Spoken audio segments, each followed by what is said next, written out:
Revelation of the Quran. The Almighty has not created human beings totally blind as far as guidance is concerned. Before blessing them with revealed guidance, He has blessed them with inborn guidance. This means they have a conception of being brought into existence by a creator. They have an inborn awareness about what is good and what is evil.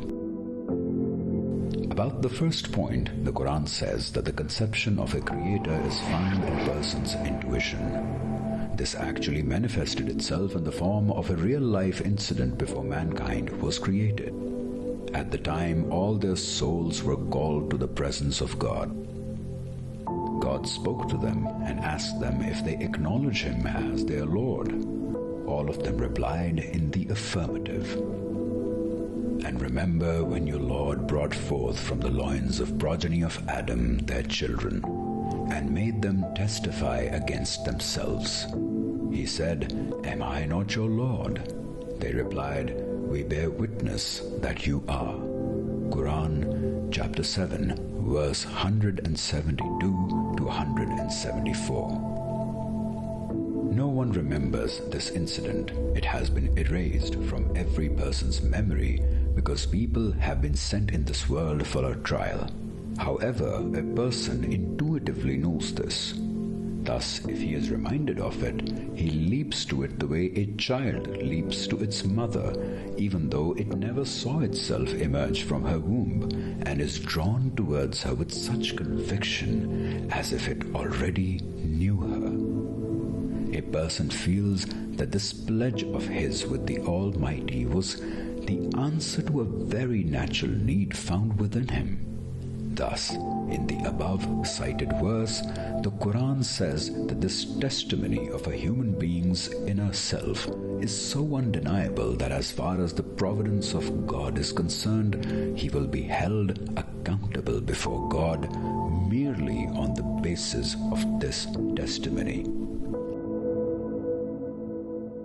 About the second point, the Quran says, "And the soul bears witness, and the perfection given to it. Then God inspired it with its evil and its good. He succeeded who purified it, and he failed who corrupted it." Quran chapter 91 verse 7 till 10. In other words, a person has been provided with an inherent guidance about good and evil. This guidance is so pronounced that it is universally acknowledged by every human being with no difference of opinion. For example, everyone regards justice, honesty, and veracity as virtues, and everyone is unanimous in regarding oppression, fraud, and deception as vices. It is precisely for the reason that good and evil are well known to a person that divine books do not give original guidance on this issue. Consequently, these books generally do not present a comprehensive list of what is good and what is evil, since a person is already aware of them. What they do is that they urge and remind people to adopt the good and refrain from the evil about which they are aware of. Need for a revelation. Originals did not survive. None of the previous divine books had survived in totality in their original form and language. Only translations exist. Alteration in the contents. The translations too were not of the whole of the original text. Some contents had been deleted. For example, we know from the Quran chapter 7 verse 157 that the coming of the last prophet was clearly mentioned in the previous scriptures. However, we no longer find a clear reference to it in the scriptures. Obviously, it has been deleted. Similarly, we know from Quran chapter 37 verse 99 to 112 that the son of Abraham who was sacrificed was Ishmael. However, the Torah says that it was Isaac who was sacrificed. Completion of guidance.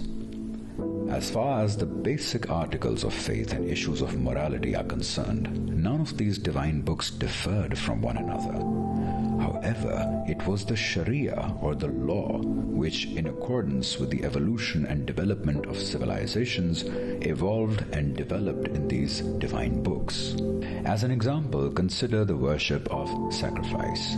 It was more extensive in previous civilizations since the society was oriented such that every house had herds of cattle and livestock. With the passage of time, this flock-keeping tendency of the society decreased greatly, and as a result, frequency of the worship of sacrifice needed to be reduced.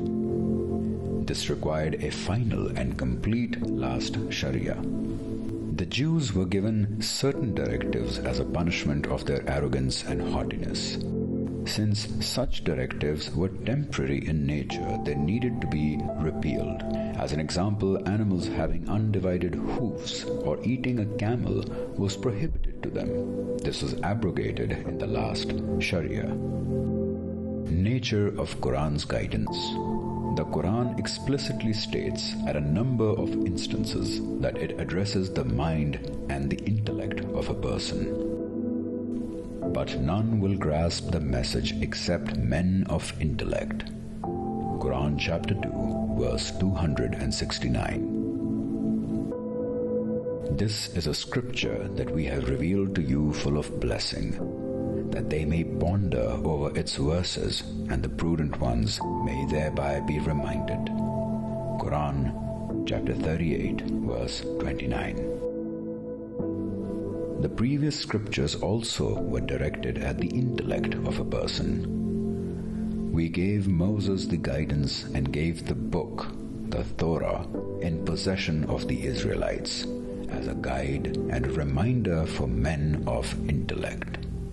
Quran chapter 40, verse 54. Consequently, it needs to be appreciated that each directive of the Quran has a sound reasoning behind it, since it is directed at the reasoning faculty of a person. The Quran therefore does not address one's emotions and feelings, though it certainly stirs them. It says that a person must use his mind and ponder on its verses.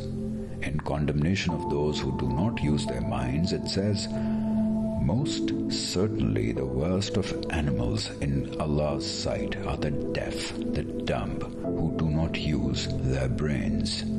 Quran chapter 8, verse 22. It records the following words of people who, on the day of judgment, would be thrown into hell. They would say, had we but listened carefully to the call of messengers, or had we used our intellect, we would not now be among the companions of the blazing fire.